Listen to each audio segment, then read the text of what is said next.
चाहे वो मुनि हो, चाहे वो आर्यिका हो, चाहे श्रावक श्राविका हो, उनको पहले दान दें, उनको भोजन कराएं, उनका जो है उसके बाद पारणा करें, चारों प्रकार के दान दें।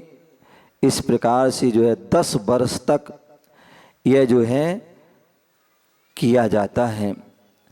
और जब वह 10 वर्ष पूरे हो जाएं तो जो अष्ट प्रात अपना जो है अष्ट मंगल द्रव्य होती हैं, जिसमें चमर, छत्र, घंटा, झारी, ध्वजा आदि, ऐसे वह 10 उपकरण जो हैं मंदिरों को भेंट करें। 10 आदि प्रकार से श्रीफल आदि भी, द्रव्य आदि भी जो है प्रदान करें मंदिरों में। और उसके बाद जो है उसका उद्यापन ऐसे इस प्रकार से करें। यदि उद्यापन की शक्ति नहीं है तो बोलते हैं व्रत को हम दूना करें, ऐसा विधान है। उत्तम जो है व्रत इसका होता है उपवास पूर्वक करें। उत्तम व्रत क्या है? चारों प्रकार के त्याग, भोजन का त्याग उपवास पूर्वक करें। अथवा मध्यम जो है कांजी आहार, इमली आदि का जो पानी आदि के साथ जो है क्या करना? भोजन करना। जैसे आप बता रहे थे ना, उबली हुई दाल आदि, तो ऐसी जो है क्या इमली आदि के पानी आदि के माध्यम से आहार करना। अथवा जगन एकासन करना, ऐसा वह सुगंध दशमी का जो है व्रत होता है।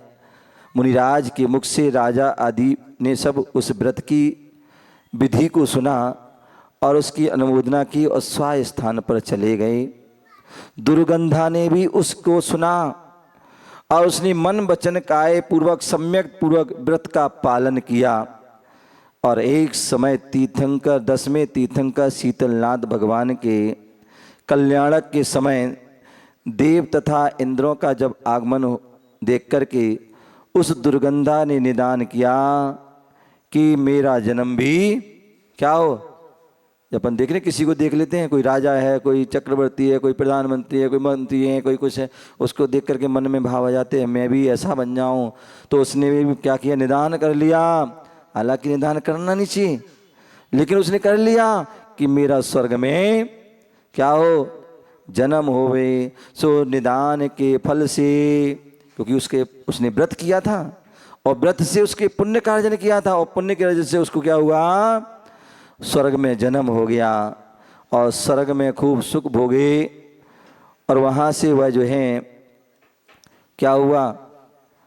स्वर्ग में देव हुई और वहाँ से जो है आयु पूर्ण करके मगध देश के पृथ्वी तिलक नगर के राजा महिपाल और मदन सुंदरी के महिपाल राजा के यहाँ रानी मदन सुंदरी के मदनावती नाम की कन्या हुई, जो अत्यंत रूपमती थी और जो सुगंधित शरीर वाली थी।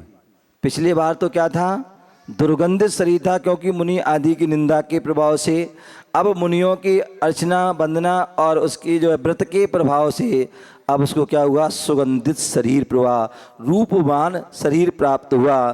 कौशाम्बी नगरी के राजा अरिदमन के पुत्र पुरुषोत्तम के साथ इस मदनावती का जो है विवाह हुआ। इस प्रकार वे दंपति सुखपूर्वक काल क्षेपण करने लगे। एक समय वह वन में सुगुप्ताचार नाम के मुनिराज आचार संग सहित आए। राजकुमार पुरुषोत्तम अपनी पत्नी सहित वंदना के लिए वहाँ गया और उसी नगर के जो है नगर के लोग वंदना के गए। सो वहाँ उनकी स्तुति की, वंदना की, नमस्कार किया और उसके बाद फिर जो है गुरु के मुख से तत्वों का, जीवादि तत्वों का उपदेश सुना। और उपदेश पुरुषोत्तम ने कहा, हे भगवान, जो मेरी जो है मदनवती स्त्री है वह किस कारण से ऐसी रूपवान और सुगंधित शरीर प्राप्त हुआ है। तब गुरु मुनिराज ने मदनावती के पूर्वों की उन्होंने वह कथा कही कि पहले ये दुर्गंधा नाम की स्त्री थी और उसने मुनियों से जो है सम्यक दर्शन आदि को धारण किया, व्रतों को धारण किया, देव सा गुरु की भक्ति की, व्रत का पालन किया, सुगंध दशमी व्रत का पालन किया। उसके प्रभाव से यह मदनावती अपने दोनों भवांतरों की जो पूर्व भव की भी, दुर्गंधा के पूर्व भव की कथा भी सुनी और उसके बाद एक कथा भी सुनी। तो सुनकर कि वह विरक्त हो गए दोनों, और दोनों ने जो है क्या किया, दीक्षा को धारण किया। जो मदनावती थी, जो वो पूर्व भव की दुर्गंधा, उसने जो है आर्यका आदि पद को धारण किया, कठोर साधना की, तपस्या की, और तपस्या के सम्यक दर्शन के प्रभाव से, रत्नात्रय के प्रभाव से, दीक्षा साधना के प्रभाव से वह स्त्रीलिंग को छेद देती है, और स्त्रीलिंग छेद करके वह 16वें स्वर्ग में देव पर्याय को प्राप्त होती है, और वहाँ 22 सागर की आयु को जो है पूर्ण करती है, और वहाँ से चय करके वह मगध देश के वसुंधरा नगरी के मगर केतु राजा के यहाँ देवी पटरानी के कनक केतु नाम का एक सुंदर गुणगान पुत्र हुआ। कौन सा हुआ? कनक केतु नाम का जो है पुत्र हुआ, और वह गुणवान पुत्र था। वह क्या हुआ, पिता के दीक्षा ले जाने पर जो कनक केतु जो है एक समय बैराग हुआ, और वह दीक्षा को धारण कर लेते हैं। उनका जो है पुत्र कितने काल राज करके वह भी मकरध्वज पुत्र को राज देकर, ये परंपरा रही है। पिता ने दीक्षा ली, उसके बाद पुत्र ने राज किया, उसके बाद फिर जो है अपने पुत्र को राज दिया। तो ऐसी जो है कनक केतु जो है दीक्षा ली, उसके बाद उनके पुत्र ने राज किया, और पुत्र ने भी जो है एक समय योग समझ करके अपने पुत्र को राज दिया और दीक्षा ली, तपस्या किया, देश विदेश में विहार किया, अनेक जीवों को धर्म के मार्ग पर लगाया, और इस प्रकार कितने काल। और कनक केतु मुनिराज को क्या हो गया, वही जो मदन सुंदरी का जीव था वह कनक केतु आया था, और वह कनक केतु मुनि बनकर दीक्षा ली और साधना की, तपस्या किया, और केवल ज्ञान को प्राप्त हुआ, और बहुत जीवों को उपदेश रूपी अमृत की वृष्टि करते हुए शेष आघातिया कर्मों का नाश करके परम मोक्ष पद को प्राप्त हुआ।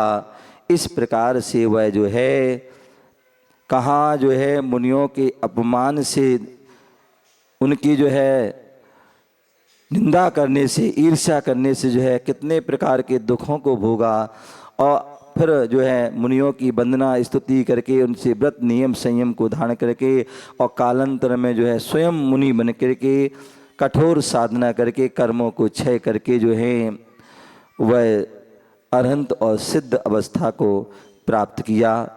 यह सब जो है सुगंध दशमी की व्रत का जो है पालन करने का फल था कि वह दुर्गंधा अनुक्रम से मोक्ष को प्राप्त हुई।